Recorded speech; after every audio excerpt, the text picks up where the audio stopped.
Qu'est-ce que les dissensions?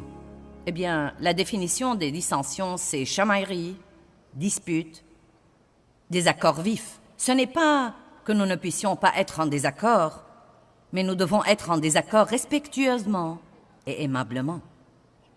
Mais on définit aussi les dissensions comme un courant furieux sous-jacent. Et je crois que, vous savez, quand quelqu'un crie, nous savons qu'il est furieux. Quand quelqu'un crie et vous dit pourquoi il est furieux, vous savez qu'il est furieux. Mais que dire des gens qui feignent que tout va bien dans leur vie et qu'ils prétendent être heureux et paisibles et ont le visage souriant?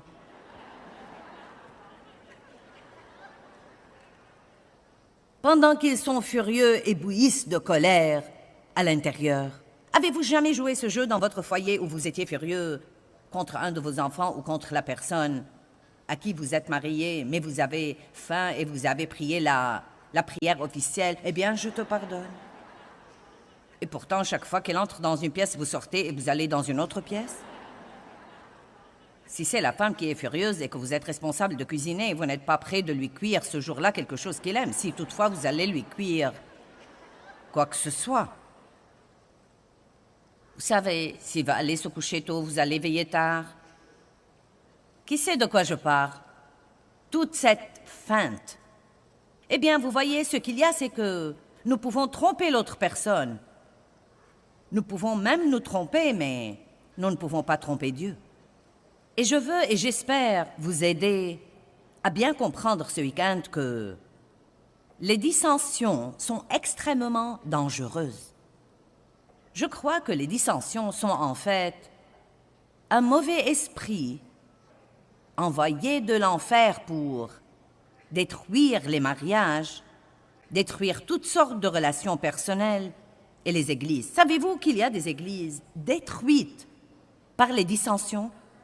Chamaillerie parmi la chorale, chamaillerie parmi le personnel, chamaillerie parmi l'assemblée. Elles sont détruites. Je faisais partie d'une église qui a été détruite par les dissensions. Le rebut qui est dans le monde aujourd'hui est assez mauvais, mais c'est triplement mauvais si c'est dans l'Église. S'il y a quelque chose que nous devons faire comme chrétiens, nous devons nous décider d'aller à l'Église, non pas pour occuper de l'espace sur un banc, mais pour que nous mettions littéralement en pratique ces principes que Jésus nous a appris et qui s'appellent le chemin. Il a dit « Je suis le chemin ». Et cela veut dire qu'il va nous apprendre une façon de vivre. Et ce n'est pas la façon dont vit le monde.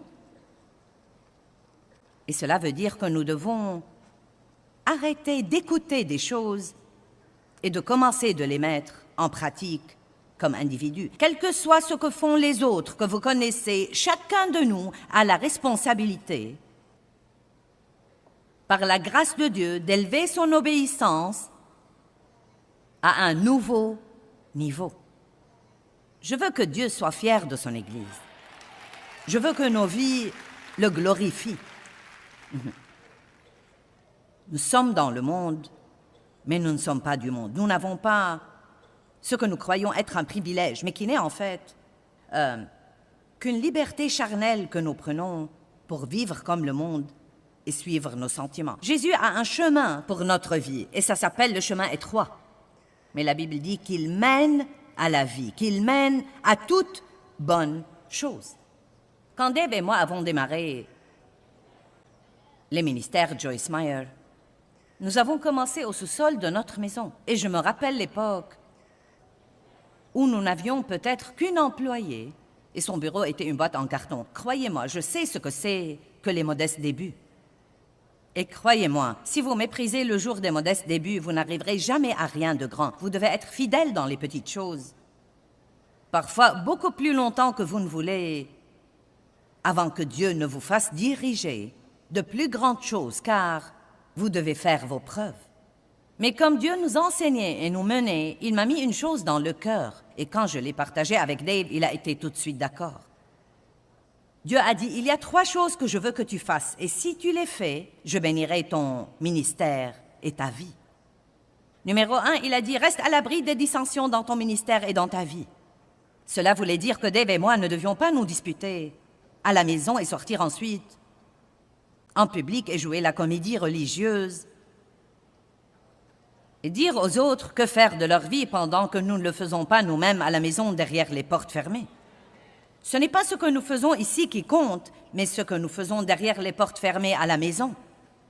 La façon dont nous nous comportons au travail et au marché, la façon dont nous traitons les gens.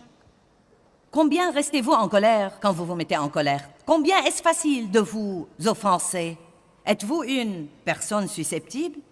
Êtes-vous une personne insécurisée que tout le monde doit soutenir tout le temps? On ne peut pas vous affronter au sujet de quoi que ce soit parce que vous êtes susceptible. Eh bien, j'espère que vous verrez que Dieu veut nous parler à tous ici ce soir. Et si vous prenez la décision de laisser Dieu travailler dans votre vie et vous changer, croyez-moi, Dieu ne travaille pas par osmose. Nous devons prendre une décision. Dieu, je veux pour ma vie ce que tu veux pour moi. Et je suis prêt à te laisser faire ce que tu dois faire en moi, même si c'est inconfortable, pour que tu puisses faire à ton idée. Nous devons avoir l'attitude que Jésus avait, et non pas une attitude de ce monde. Restez à l'abri des dissensions dans votre vie. Restez à l'abri des dissensions dans votre ministère. Au début de notre ministère, nous avons combattu les dissensions de front. Cela veut dire que si nous embauchions un employé qui se chamaillait ensuite avec les autres employés ou faisait courir des rumeurs ou essayait de « je ne crois pas qu'il devait faire ça et je ne crois pas ceci et je ne crois pas cela », nous allions lui en parler ouvertement. Nous parlons rarement à quelqu'un plus de 2 fois et ensuite il ne travaille plus avec nous. Je vais vous dire pourquoi.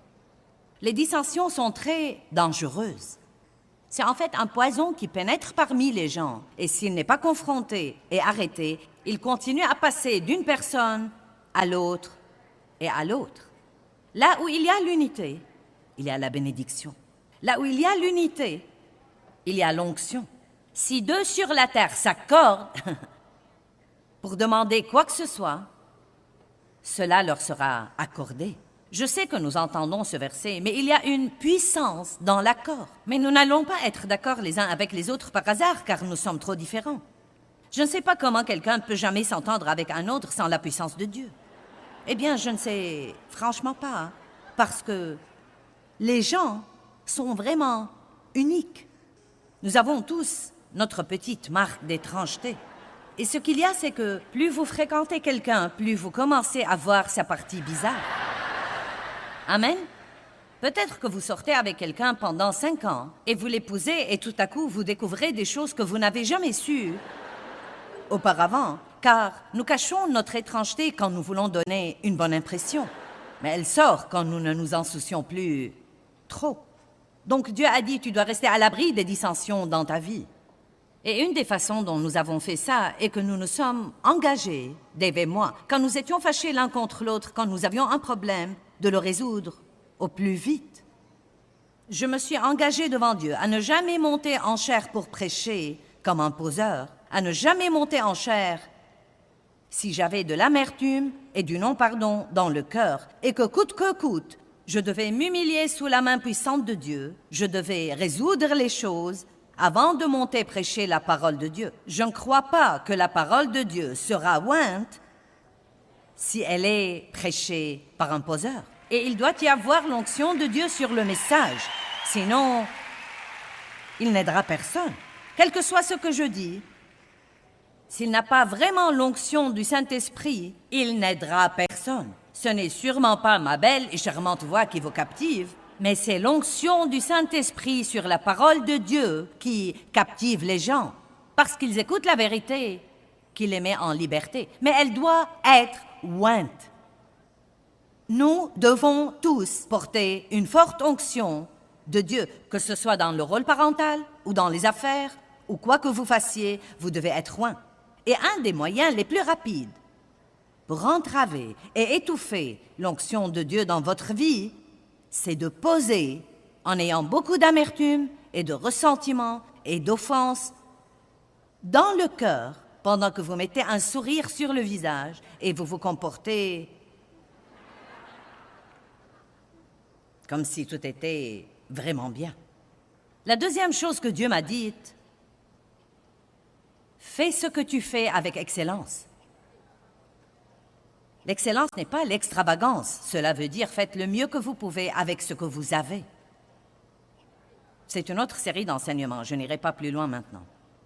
Et la troisième chose qu'il a dite, sois toujours une personne d'intégrité. Et cela veut dire de faire ce que vous dites que vous allez faire et d'être honnête. D'être honnête dans vos transactions d'affaires, d'être honnête dans votre lieu de travail, de donner 8 heures de travail pour 8 heures de paye, de ne pas jouer sur l'Internet quand vous êtes censé travailler, de ne pas utiliser tout votre temps de bureau pour faire des coups de fil personnels qui ne devraient pas être faits là, de petites choses. Les petits renards qui ravagent les vignes.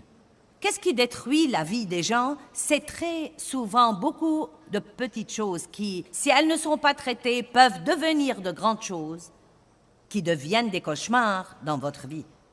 Jésus a dit, le voleur vient pour tuer, voler et détruire. Mais il a dit, je suis venu afin que vous ayez la vie et que vous en jouissiez et que vous l'ayez abondamment, complètement, jusqu'au débordement. C'est ce que l'œil n'a pas vu, ce que l'oreille n'a pas entendu et ce qui n'est pas monté au cœur de l'homme, tout ce que Dieu a préparé et réservé pour ceux qui l'aiment et lui obéissent promptement. Aussi grande que soit la grâce que nous voulons prêcher, nous ne pouvons pas échapper au besoin d'avoir l'attitude comme quoi nous allons travailler avec le Saint-Esprit pour lui obéir. Or, nous échouons tous. Nul de nous n'est parfait et c'est à ça que sert la grâce de Dieu. Mais la grâce de Dieu n'est pas une excuse pour mener une vie débraillée.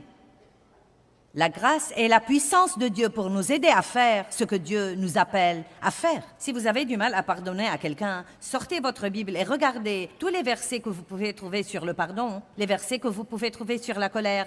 Lisez-les à haute voix et demandez à Dieu la grâce de côtoyer cette personne et de la traiter avec amour et de lui pardonner vraiment. Et ça marchera parce qu'il y a de la puissance dans la parole pour vous permettre de faire tout ce que vous devez faire. Vous devez utiliser la parole comme un médicament. Si je me coupe le doigt, je n'y mets pas une aspirine. Si j'ai mal à la tête, je n'y mets pas un pansement. Vous savez prendre le médicament qu'il faut pour ce qui vous fait mal. Mais si souvent, vous lisez la parole de Dieu au hasard, vous savez comme un devoir, vous lisez ceci et vous lisez cela. Il n'y a pas de mal à avoir un programme de lecture de la Bible et à lire quelque chose chaque jour, même si ça ne se rapporte pas à votre situation particulière. Mais en plus de cela, vous devez prendre la parole comme un médicament. Si vous êtes impatient, étudiez la patience. Si vous êtes grincheux, étudiez la bonté et l'amour.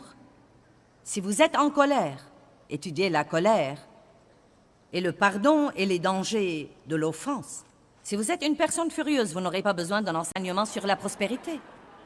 Ce n'est pas ce dont vous aurez besoin, car malgré tout ce que vous confessez pour la prospérité, tant que vous n'avez pas résolu l'autre gâchis dans votre vie, vous ne l'aurez pas.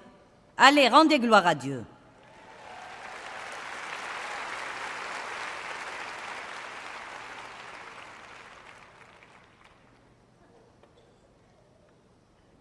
Vous voulez rester à l'abri des dissensions dans votre vie? Débarrassez-vous des offenses, du non-pardon, de toute la colère, de toute l'amertume et du ressentiment. Laissez-moi vous dire quelque chose. Vous ne devez pas être furieux contre Dieu. Quelques personnes le sont. Vous savez, eh bien, je suis furieux contre Dieu. Non, mais je suis désolée, je ne voudrais pas vous vexer. Non, mais je comprends le côté émotionnel de cela. Mais c'est vraiment si idiot parce que Dieu est la seule personne qui peut vous aider. Et Dieu n'est pas la source de vos problèmes, mais l'ennemi. Vous ne devez jamais vous fâcher contre Dieu et le blâmer parce que les choses ne vont pas dans votre vie comme vous auriez voulu qu'elles aillent. Vous ne devez pas être furieux contre Dieu parce que vous êtes toujours célibataire. Vous ne devez pas être furieux contre Dieu parce que vous vouliez des enfants et que vous ne les avez jamais eus. Vous ne devez pas être furieux contre Dieu parce que vous avez espéré en Dieu pour la guérison de quelqu'un et il ne l'a pas reçu et il est allé au ciel pour être avec Dieu. Croyez-moi, ça ne sert à rien d'être furieux contre Dieu. Dieu est votre ami et il est bon. C'est inutile d'être furieux et fâché contre Dieu. Et nous ne devons pas comprendre tout ce qui arrive. Ce que nous devons faire, c'est de continuer à dire « Seigneur, je crois. Je crois. Je ne sais pas pourquoi ceci est arrivé, je ne comprends pas. Et Dieu, ça fait terriblement mal. Mais Dieu, je te fais totalement confiance, car si je ne t'ai pas, je n'ai rien. » Non, mais qu'avons-nous si nous n'avons pas Dieu? Nous n'avons absolument rien si nous n'avons pas Dieu, car le monde n'a certainement pas ce qu'il faut pour nous consoler dans nos moments de chagrin. Vous ne devez pas être furieux contre vous-même. Vous ne devez pas être furieux contre les autres. Vous ne devez pas être furieux contre Dieu. Ça ne sert à rien d'être furieux contre le gouvernement. Ça ne sert à rien d'être furieux contre la poste. Ça ne sert à rien d'être furieux contre l'épicerie parce que les prix sont élevés ou contre les pompes à essence parce que l'essence est devenue trop chère. Laissez-moi vous dire quelque chose. Nous vivons dans un monde furieux. Mais nous, qui nous faisons appeler enfants de Dieu, ne devrions pas faire partie de ce groupe furieux. Et je crains que ce ne soit le cas, à moins de prendre la décision de ne pas faire ça. Car c'est très facile d'être entraîné dans tout ce qui se passe. Un des signes de la fin des temps est que l'amour du plus grand nombre de gens se refroidira. Nous devons nous garder de l'amour froid. Et vous savez ce que je crois? Je crois que c'est quand nous en parlons tous. Parce que c'est la chose chrétienne à faire. Mais nous ne la faisons pas. C'est impossible d'être furieux et d'avoir l'amour de Dieu qui se répand par nous. Vous seriez stupéfiés du nombre de personnes qu'il y a ici dans ce bâtiment ce soir. Vous aimez Dieu, vous êtes venus ici ce soir parce que vous aimez Dieu. Vous êtes une personne de prière, vous êtes frustré parce que vos prières ne sont pas exaucées.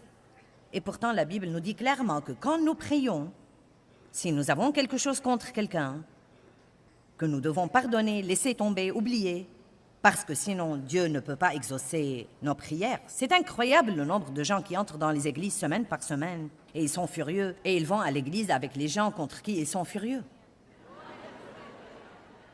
Dave et moi avons joué ce jeu pendant beaucoup d'années. Si le diable peut provoquer toutes sortes de querelles, il le fera la veille ou le jour d'église.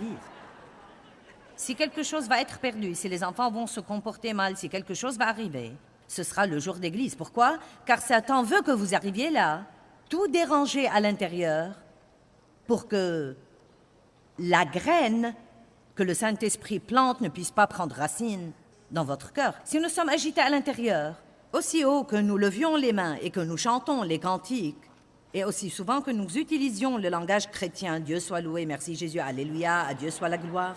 Comment allez-vous? Le Seigneur soit loué, à Dieu soit la gloire. Nous sommes si heureux d'être ici. Nous nous disputons en venant à l'église puis en rentrant à la maison. Vous ne devez pas vous demander pourquoi les choses ne marchent pas dans votre vie, si c'est ce que vous permettez. Regardons Philippiens chapitre 2, verset 2.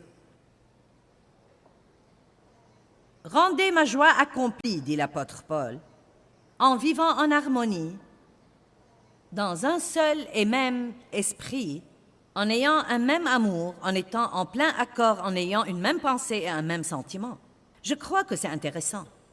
Vous savez, je ne crois pas que Paul ait suggéré cela au hasard. Je crois qu'il écrivait ça dans Philippiens aux gens qui l'ont lassé et fatigué par toute leur mesquinerie et par toutes leurs plaintes les uns contre les autres. Et il dit plutôt, comme j'aurais dit aujourd'hui, « Si vous voulez me rendre heureux, alors entendez-vous. Si vous voulez accroître ma joie, si vous voulez faire quelque chose pour moi, peut-être que Paul disait, si vous appréciez vraiment tout l'enseignement que j'ai investi dans votre vie, alors rendez-moi service. Ne soyez pas mesquins, juste entendez-vous. J'aime ce que j'appelle les employés qui n'ont pas besoin de beaucoup d'entretien. C'est quoi un employé qui n'a pas besoin d'entretien? Il vient pour travailler et il fait son travail. Il est souriant. Il ne se plaint pas. Il ne demande pas constamment quelque chose en dehors des directives. Il ne fait pas pression sur nous. Il a 1 heure pour déjeuner, il prend 1 heure pour déjeuner. Il ne pointe pas 10 minutes avant le temps de la sortie. Il arrive toujours à l'heure et il quitte à l'heure. Il rentre chez lui et il vient au travail le jour suivant. Et au jour de paie, il gagne son salaire. Il n'a pas un sens de droit acquis, comme « vous me devez, vous me devez, vous me devez », bien que je n'ai pas du tout l'intention de faire grand-chose sauf d'être un problème ici tous les jours où je viens au travail. Rendez gloire à Dieu.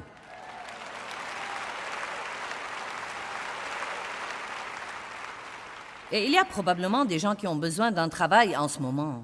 Et maintenant, vous aimeriez reprendre le travail dont vous vous plaigniez tout le temps quand vous l'aviez. Oh, bon, je vais continuer. Ne faites rien par esprit de parti, par rivalité, conflit, égoïsme ou pour des fins indignes, ou incité par la vanité et l'arrogance insipide, mais dans un vrai esprit d'humilité. Maintenant, si nous allons parler de bien s'entendre ce week-end, nous devons beaucoup parler de l'humilité, car là où il y a le désaccord, il y a toujours l'orgueil. Et si les gens veulent s'entendre, quelqu'un, de préférence tous les deux, mais si ce n'est pas tous les deux, quelqu'un doit prendre la position humble et être prêt à être le premier à s'excuser. Le premier à dire « Je croyais que j'avais raison, mais ce n'est pas le cas. J'avais probablement tort. Je suis désolé. Faisons la paix. » Quelqu'un doit avoir assez d'humilité pour ne pas vouloir avoir encore une autre opinion ou vouloir avoir le dernier mot. Et vous savez, si vous croyez que vous êtes humble, vous ne l'êtes probablement pas. J'avais la série Le prix de l'humilité, mais nous n'en avons rien vendu car les gens étaient trop orgueilleux pour les acheter. Ils ne voulaient que personne voie qu'ils les prennent, de peur de croire qu'ils sont orgueilleux. Donc, si vous croyez que vous êtes une personne humble, vous avez probablement un vrai problème.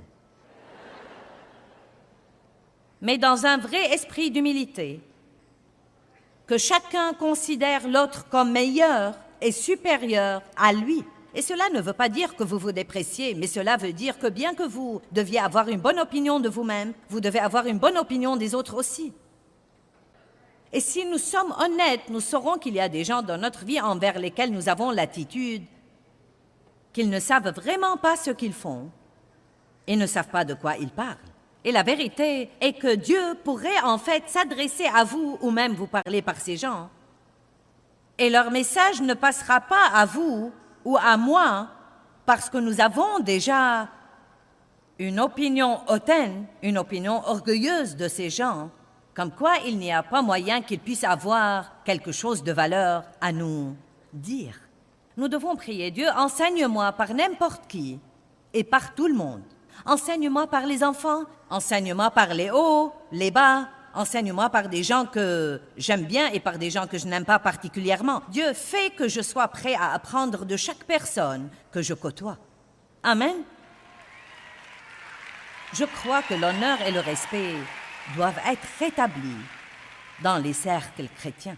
Nous devons nous honorer les uns les autres, nous apprécier les uns les autres et considérer chaque personne comme étant précieuse, et non seulement les 3 ou 4 personnes dans notre petit groupe avec qui nous sommes amis, mais tout le monde. Nous devons comprendre que Dieu aime tout le monde et qu'il ne veut pas que nous maltraitions personne. Je crois que c'est extrêmement important pour Dieu. Donc il va falloir nous humilier et avoir une meilleure attitude et considérer les gens comme étant précieux et leur témoigner du respect. Verset 4, que chacun de vous respecte et regarde et considère non seulement ses propres intérêts, mais aussi qu'il considère les intérêts des autres. C'est un moyen de rester à l'abri des dissensions. S'intéresser à ce que pensent les autres. Ne soyez pas égoïste et égocentrique et ne croyez pas que vous devriez faire à votre idée tout le temps, sinon vous vous mettez en colère. Je sais ce que c'est car j'ai vécu comme ça pendant des années et des années. Si ce n'était pas à mon idée, c'était hors de question, car j'allais rester vexée jusqu'à faire à mon idée. Et je faisais ça parce que j'ai grandi avec ça. C'était en réalité ce que mon père m'a enseigné. Je l'ai vu contrôler les gens par la colère. Et donc j'ai continué le même processus jusqu'à ce que j'ai finalement compris que Dieu n'aimait pas ça et le refusait. Il veut que nous ne fassions pas à notre idée et que nous ayons une bonne attitude. Le savez-vous? Dieu veut que vous ne fassiez pas à votre idée parfois et que vous ayez une bonne attitude quand même. Je ferais mieux de dire ça à d'autres, car vous ne l'avez pas compris. Je répète, Dieu veut que nous ne fassions pas à notre idée parfois et que nous ayons une bonne attitude. Si nous voulons sacrifier, nous devons sacrifier avec une bonne attitude. Et je le dirais même à moi maintenant. Dieu, ça ne s'est pas passé comme je voulais, mais je crois que c'est bon pour moi. Dieu soit loué. J'ai vécu trop d'années vexée parce que je ne faisais pas à mon idée, et c'est la dissension qui couve en nous. Vous voyez, quand vous sentez que les choses ne se passent pas comme vous voulez, c'est la dissension. Elle entrave l'onction dans votre vie, elle empêche la prospérité de venir dans votre vie, elle vous vole votre paix, vous vole votre joie, elle entrave votre marche dans l'amour, et il n'y a rien de pieux à cela. Amen. J'aime le psaume 34, 14. Il dit « Éloigne-toi du mal et fais le bien. Recherche la paix, aspire à la paix et poursuis-la diligemment. » Nous devons vraiment vouloir la paix pour la garder à tout moment dans notre vie. Je prie vraiment que l'enseignement d'aujourd'hui vous motive pour résoudre tous les conflits dans votre vie et pour prendre la décision de vivre dans la paix. Quand nous vivons dans la paix, nous ne sommes pas frustrés tout le temps. Nous risquons beaucoup plus de nous donner à ce que Dieu veut que nous fassions, et c'est faire le bien à tout le monde, à tout moment.